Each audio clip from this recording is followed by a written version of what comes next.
You want to understand that the practice is necessary.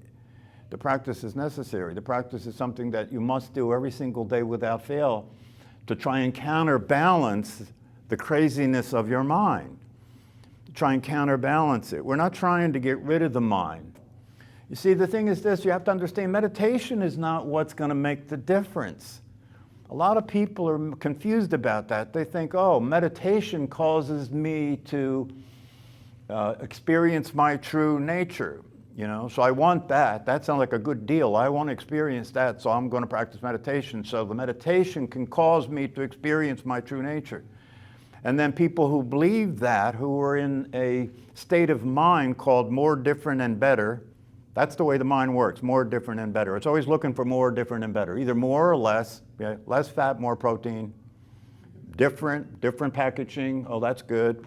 You know, better than what happened yesterday, you know. So this is the mind's on this, you know, is on this, you know, constant process of seeking more, different, and better.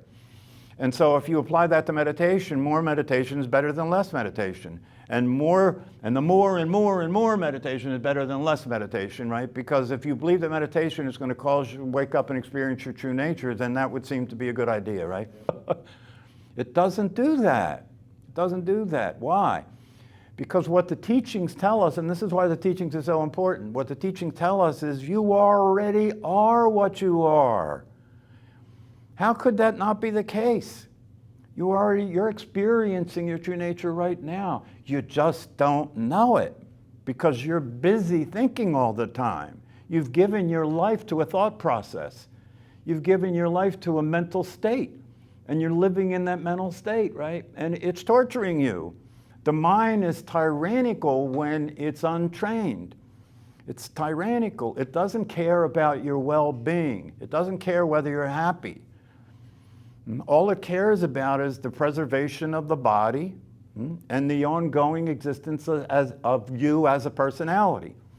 That's all it cares about. Now, it's good that it cares about the survival of the body because without transportation, the visit is over, right? So it's good that it does that. The problem is that it takes the personality to be real. It takes the personality to be you. And therefore, it has you to be just like the body. It's going to want to have you survive. How does it get you to survive? By staying in your mind. If you stay in your mind, you survive as a personality, right? Because while you're in your mind as a personality, you're looking through the lens of that personality, which is crazy and paranoid.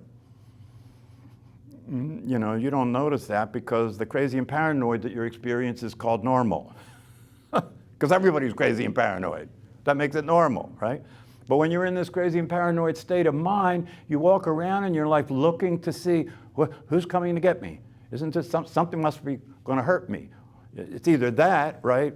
Or you have the other side of it, which is, oh, you're in my way.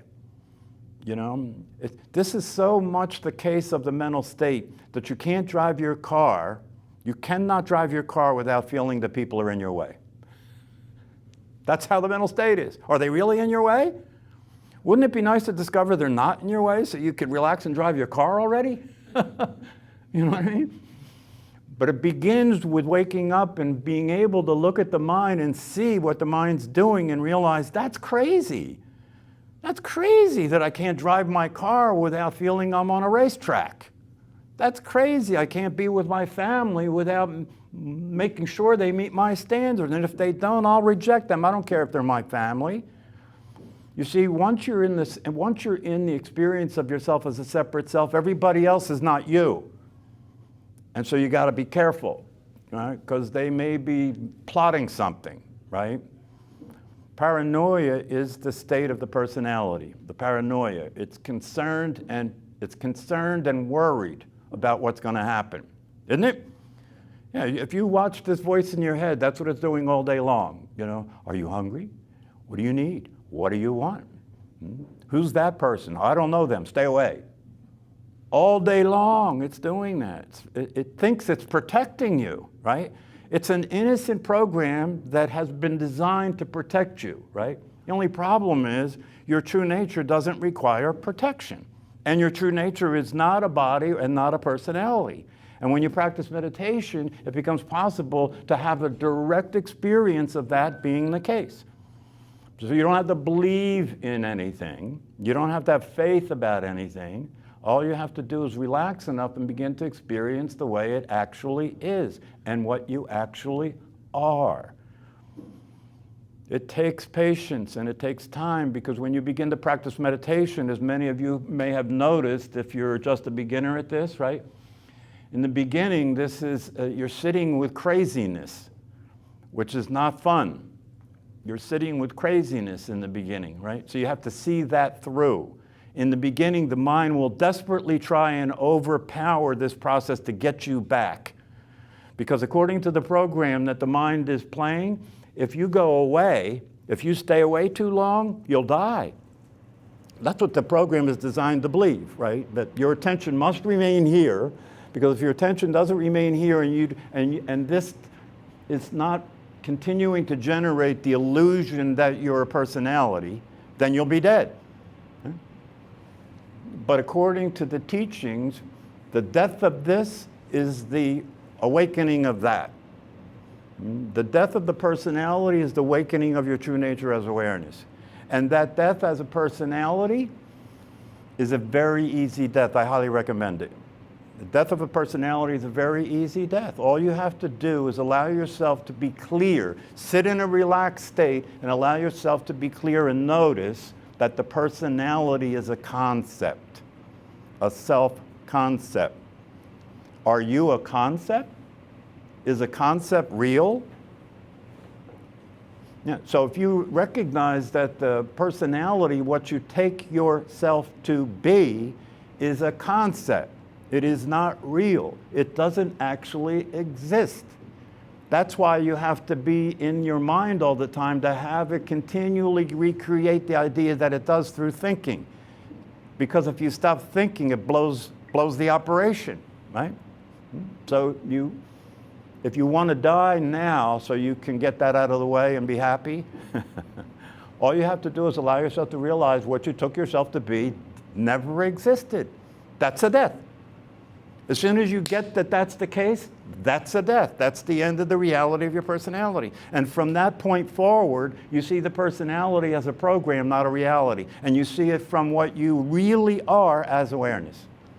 That's a whole new possibility for your life, right? So you can wake up in the morning, instead of have that voice warn you about the day, you can wake up in the morning and feel an instantaneous, spontaneous experience of gratitude. Why? Because you're here. That's the source of your well-being, your existence. That's what it means when the Advaita Vedanta teachers say, Bob? Satchidananda. Satchidananda. They say that statement is wisdom. That statement alone is wisdom. Satchidananda. What's it mean? Satchitananda. Sat means exist, right? Sat chit means consciousness. Ananda means bliss.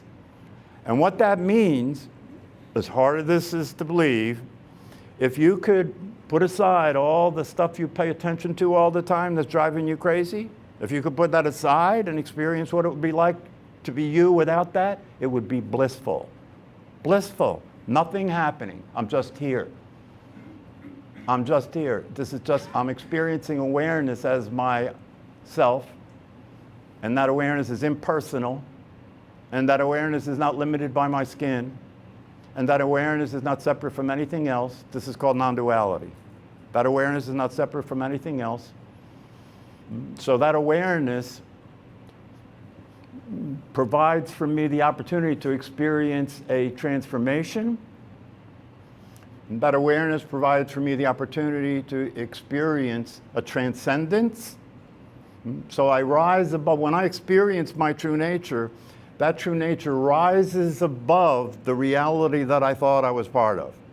That's transcendence. It rises above. If you practice meditation consistently over time, the day will come when you're practicing meditation and you go into that bodiless state. You go into that state of unlimited wisdom. You go into that state of well-being and calm and grounded. Then when you go into that state, the day will come when you experience a transcendental experience where you rise above everything that you thought was true and you thought you knew, and from above it you're looking at it in a very relaxed way, experiencing well-being. And now you're on to something, because once you make contact with that, you understand this could be your life all the time. But only if you practice meditation consistently long enough to bring about the balance that will allow that to be the case. So the bottom line is, what will determine whether you succeed? You know, you're hearing about a possibility that's promising you what you really want more than anything else, isn't it? Happiness, peace, contentment, right? And it's telling you you can operate from there. Instead of pursuing it, you can operate from there. Right? But it's not free lunch.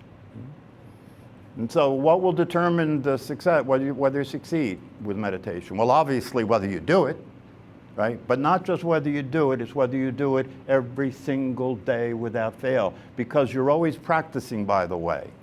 The neuroscientists tell us, right, that the brain has plasticity. What that means is whatever you're doing is training your brain. So if you're being crazy, you're training your brain to be crazy. Yeah? If you start to be sane, right, you're training your brain to be sane, right? So if you persist in meditation every single day without fail, over time your brain starts to reorganize. That's what the brain scientists are telling us. Starts to reorganize. And if you keep doing this and you start practicing meditation informally as well as formally, if you want to look at informal practice, look up Candace O'Denver. She teaches the informal practice. And when you have the formal and the informal together, that's strong, right? So if you're doing the informal practice, what that means is when you're not doing the formal practice, you begin to, during the day, as you go through your ordinary life, you begin to practice resting as awareness as often as possible for brief periods. So now you're breaking up the mind's ability to run your day. You're breaking it up with periods of consciousness, periods of being awake. And if you do that over time along with formal meditation, the day will come when you will go to drop into yourself as the awareness and realize, oh, nothing happened, I'm already there. Then the process has come to its fulfillment. Then the process has come to its completion. Then you're complete about yourself and your life, and you can just relax, have some fun, and experience being happy because it's your nature. But just look at it from this way of understanding it, right? If you do this practice and you understand what you're doing, which is you're practicing in such a way that the autonomic nervous system will start to come into balance. It's out of balance for almost all of us in the direction of being afraid, isn't it? When you wake up in the morning, that concern you have is called fear. Anxiety is fear, okay? Fear of what? Fear of life. Fear of life, can you imagine? So if you do the practice consistently, what happens is the autonomic nervous system starts to come into balance, which means you're training the brain to realize nobody's trying to kill you right now, right? And as the brain starts to realize that, it starts to come into a balanced state. And when it's in a balanced state, the body's operating at peak efficiency, right? It's not out of whack. But when it's out of whack, right, it's burning more energy than it needs, right? And it's causing contractions to happen in the body because you're preparing to run or fight all the time. Right? Most human beings have no idea what it would be like to experience being relaxed. Because if you're uptight all the time, that's called relaxation, right? Anything that's a constant, you don't see. That's why you don't realize your breath. You're not aware of your breath because it's always there, right? If you're in a crazy state all the time, you don't see it as crazy because it's always there. So I would venture to say that I'm sure there probably are studies if you Google it.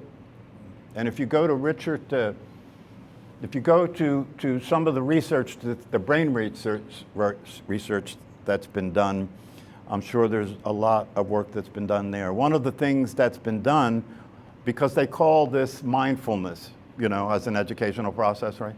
So one of the things that's been done is mindfulness has been implemented in a lot of school systems, right? And what they do is they just have the kids stop at some point, sit at their desks and be quiet and close their eyes and start to follow their breath. And it helps them to experience a calm state. You know, it's not easy being a kid. You know, they need a lot of support to help them relax and be calm and not worry about turning into their parents. Candace of Denver is a very high teacher. She was taught in a very high form of Buddhist teaching, Buddhist wisdom teaching, called Sogen teaching, very high form of teaching. And she woke up in a diner. She was at a Denny's diner having coffee, and all of a sudden she woke up and realized who she was. And then she started to look into it, you know, to see what the hell happened, right? And she started to understand that this was something that has been understood and taught in the East. And so once she saw that, you know, she discovered that there was a teacher that could, you know, teach her in this understanding, and she went and got taught by this teacher, and she became a lineage holder. She became a teacher of this high form of Buddhist teaching. And what she says this high form of Buddhist teaching is, she says, I can tell you the whole Buddhist teaching, the whole high form of Buddhist teaching in one statement, right? And that statement is rest as awareness as many times as possible. That's the whole teaching. Why? Because the teaching, the way this teaching works is it says that when you wake up, you'll discover that you are complete. You're complete. You are whole. Nothing is needed. Everything is perfect. Right? They call it the great perfection in this particular teaching. Right? And so if you're interested in that, you can look up Sogen and you can look up Candace, and you know there's a whole world there of teaching. We experience expectations every day in our lives, right? And when things aren't the way we expect them to be, what happens? Yeah, you get upset, you know, that ain't right, right? That's not right, I don't like that, right? That goes on all day long, these expectations that we have, right? So the thing is this, so what Bob is asking is during the time you're meditating, do you have expectations, right? And the answer to that is no if you're doing the technique correctly, but right after you get done the session, you'll have expectations again. But the point is this, it's not about whether you have expectations or not in terms of doing the practice. During the time of the practice, it's very important, no matter what was true before you started, during the time of the practice, it's very important to focus your attention on the belly moving and the body breathing. And every time the attention gets taken, bring it back. That's all you're doing. That's the focus. That's one pointed focus of concentration. That's all you're doing. You stay with that. Anything else that happens is a thought, isn't it? Yeah. And as soon as you realize it's a thought, you come back again. The expectation is before you meditate. Yeah, that's right. And there's nothing wrong with that. I mean, you know, if you've listened to what I've said here, maybe I'm feeding the expectation that you may now have that if I do this, I will have what this says I will have, that I'll get the result. Good, have that expectation. But don't keep it during the practice. Because you're practicing, when you're doing the practice of meditation, you're practicing being as you are, not as you think you are. And when you're practicing being as you are, the awareness that you are has no expectation. That's one of its secrets for happiness. It has no expectations. In other words, whatever happens, that's okay. Yeah. What causes human suffering? Expecting things to be different, doesn't it? Yeah, so when you wake up, you start going through your day, watching the mind, expecting things to be different, but you're no longer a part of that process. So you can be happy.